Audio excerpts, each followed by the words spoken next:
ल तपाईहरु सबजनालाई मेरो नमस्कार। त्यसमा पनि विशेषतः मेरो अनन्य मित्र श्री सचिन घिमिरेज्यूलाई झनै नमस्कार। आज उहाँले एउटा सवारी मेरो रेलैमा भन्ने चाहिँ यो बजाउन सिकाउन अलिकति जीवन भन्नु भएको थियो। अनि मेरो साथीको अनुरोधमा चाहिँ मैले यो अलिकति सानो कोसिस गरेको हो। यो बेसिकली मात्रै हो। उहाँ सचिन घिमिरेज्यू चाहिँ हवाइन गिटार बजाउनुहुन्छ है। उहाँको लागि चाहिँ मैले यो अलिकति गरेको, अरू सबैलाई काम लाग्छ। मैले आज यो डी स्केलमा बजाएको हो। अब भनेपछि सचिन तिमीले पनि पहिला सुरु गिटारलाई चाहिँ डीमा सेटिङ गर्नुपर्छ, स्केलिङ गर्नुपर्छ। त्यसपछि म नोटेसन दिन्छु अनि यो नोटेसन चाहिँ तिमीले यसो गर्यौ भनेदेखि आउँछ जस्तो लाग्छ मलाई।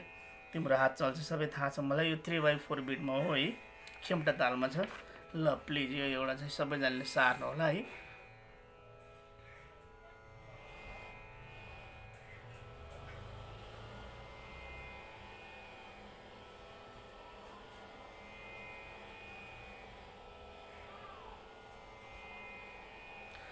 अब एउटा कुरा, मैले स्केल चाहिँ डीमा कुरा गरेँ, तर यो हामीले डीको इन्स्ट्रुमेन्ट सेट गरेपछि अनि बजाउँदाखेरि चाहिँ यो नोट बजायो भने स्केलिङ चाहिँ ईमा गइरहेको हुन्छ है। एउटा कुरा चाहिँ बुझ्नुपर्छ। यो स्केल चेन्ज गरेर बजाएको हो।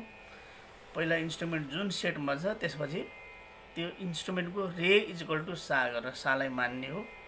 अनि त्यसरी मैले अहिले जुन नोटेसन लेख्थेँ त्यो अनुसार चाहिँ यो गीत चाहिँ बल्ल आकार आउने, मेलोडी आउने हुन्छ।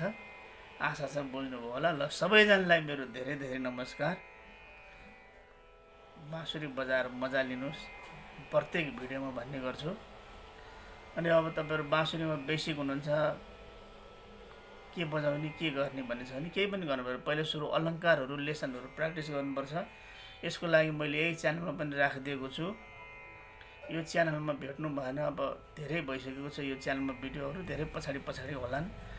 त्यस्तो भएको खण्डमा तपाईहरु अर्को मैले फेरि एउटा विशेष बेसिकली साथीभाइहरुको लागि एउटा च्यानल बनाइदिएको छु जसमा अलङ्कारहरू मात्र छन्। 31 वटा अलङ्कारहरू छन्।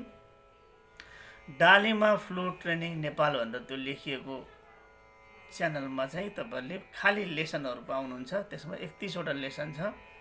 त्यसको लेसनमा मैले के बजाएँ र त्यसको नोटेसन पनि चाहिन्छ भने त्यसको डिस्क्रिप्सनमा राखिदिएको छु, हेरेर सिक्न सक्नुहुन्छ। ल तपाईहरु सबजनालाई मेरो धेरै धेरै शुभकामना, धन्यवाद।